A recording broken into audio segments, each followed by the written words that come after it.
J'ai pris un canif dont la lame avait un tranchant acéré et me suis fendu les chairs aux endroits où se réunissent les lèvres.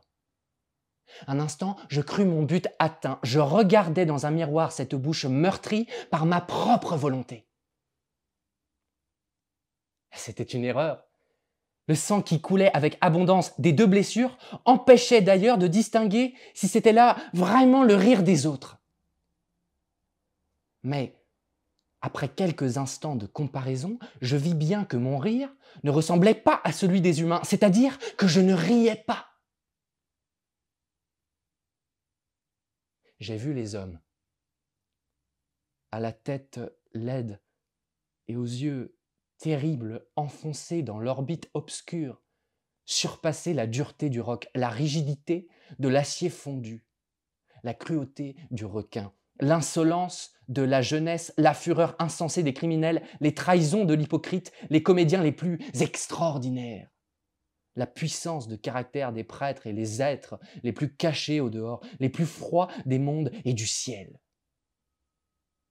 Laissez les moralistes à découvrir leur cœur et faire retomber sur eux la colère implacable d'en haut. Je les ai vus tous à la fois, tantôt le poing le plus robuste dirigé vers le ciel, comme celui d'un enfant déjà pervers contre sa mère, probablement excité par quelque esprit de l'enfer, les yeux chargés d'un remords cuisant en même temps que haineux, dans un silence glacial, n'oser émettre les méditations vastes et ingrates que recelaient leurs seins, tant elles étaient pleines d'injustice et d'horreur.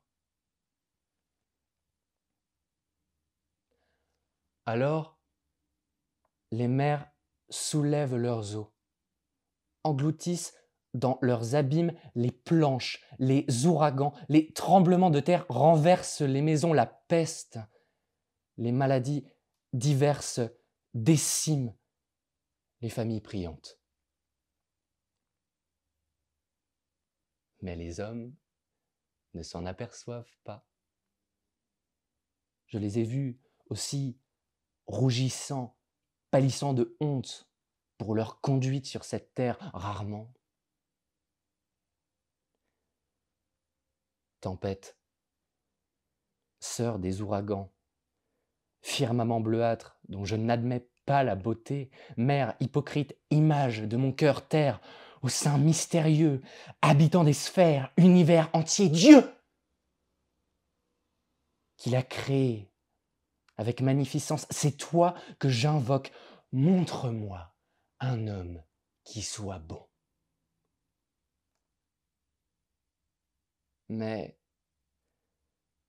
que ta grâce décuple mes forces naturelles, car au spectacle de ce monstre, je puis mourir d'étonnement. On meurt à moins.